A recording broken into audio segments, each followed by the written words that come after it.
7월 30일 오늘 만나 성경 말씀은 요한계시록 19장 17절에서 18절 말씀입니다. 나는 또 해에 한 천사가 서 있는 것을 보았습니다.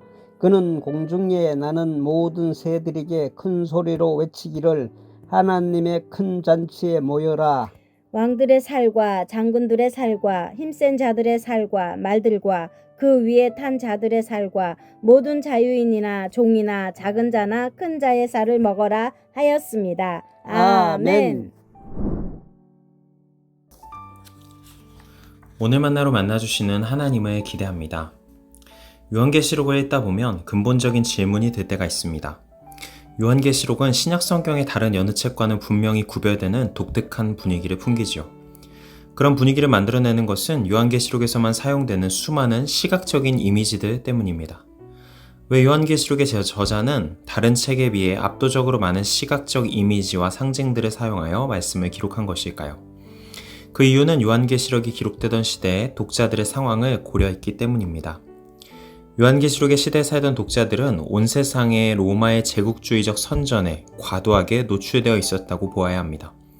로마 전역은 물론이고 제국의 영향권에 닿아있는 소아시아 지역에서는 사방 어디를 둘러보아도 도시적이면서 종교적인 건축물들, 장엄하고 위험 넘치는 조각과 동상들이 가득했을 것입니다.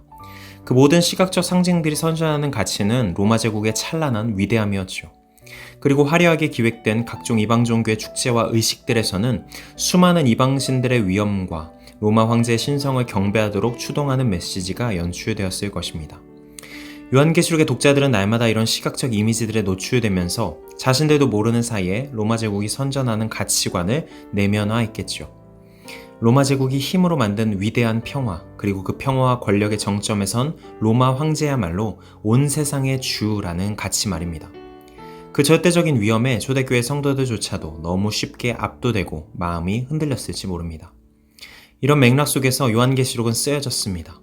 그렇다면 요한계시록에 유독 왜 이렇게 많은 시각적 이미지들이 등장하는지 이해할 수 있게 됩니다. 로마 황제가 온 세상의 주라는 환상에 과도하게 노출되어 있는 독자들에게 전혀 다른 상상이 싹 틀 수 있는 대체적인 강력한 이미지를 심어주기 위함인 것이죠. 일종의 맞불 작전인 것입니다. 그리스도인의 내면에 뿌리내린 잘못된 상상력을 일소하고 전혀 다른 대안적 세계관을 심어줌으로써 오늘과 미래를 이전과는 다른 시선으로 바라볼 수 있도록 한 것입니다. 제국의 시선으로 세상을 바라보는 것이 아닌 하나님의 시선으로 세상을 바라보도록 하는 것이죠. 오늘 우리가 읽은 본문 말씀을 보면 하나님의 큰 잔치의 한 장면이 나오고 있습니다. 한 천사가 태양 안에 서서 공중에 나는 모든 새를 향해 하나님의 큰 잔치에 와서 고기를 먹으라고 외칩니다. 새들에게 뜯어먹히는 사람들이 나열되는데요. 18절 말씀입니다. 왕들의 살과 장군들의 살과 힘센 자들의 살과 말들과 그 위에 탄 자들의 살과 모든 자유인이나 종이나 작은 자나 큰 자의 살을 먹어라 하였습니다. 이 음습한 광경이 투영하고 있는 메시지는 무엇일까요? 이 장면은 하나님 나라의 공평과 정의에 대한 시각적 선전으로 이해할 수 있습니다. 하나님의 정의가 어떻게 세상의 질서를 뒤집고 새로운 질서를 세우시는지를 상징적으로 보여주는 이미지이죠. 본문의 왕, 장군, 힘센 자들, 기마병들은 권력과 힘의 절정에 있는 자들을 대표하는 인물들입니다.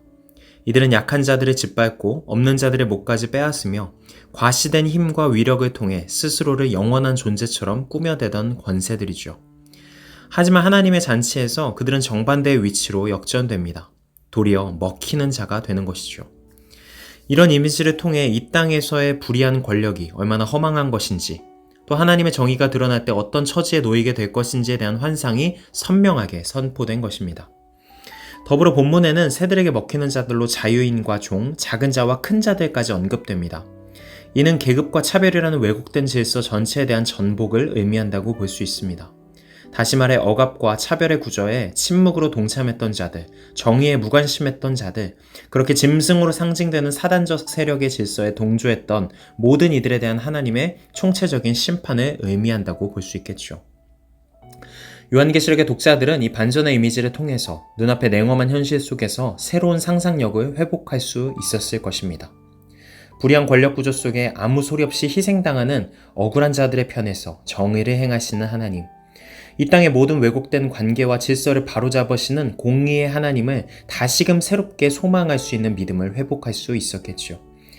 그리하여 권력의 편에 서고 로마 제국의 가치관을 긍정하라는 선전으로부터 마음을 지키고 저항하며 계속해서 믿음의 길을 걸어갈 수 있는 힘을 얻었으리라 생각합니다.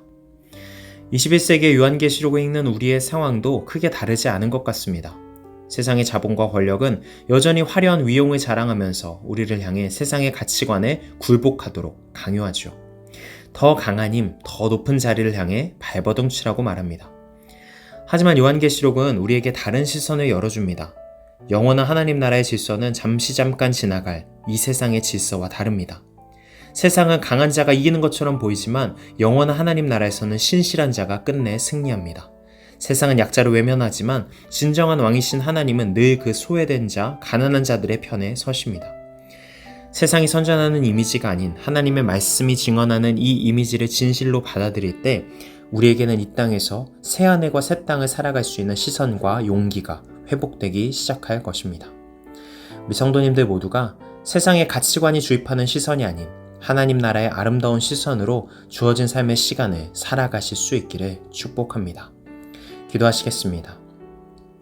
영원한 왕이신 하나님, 우리의 시야를 열어주셔서 제국의 가치관에 눈이 멀어버리지 않게 하여 주십시오.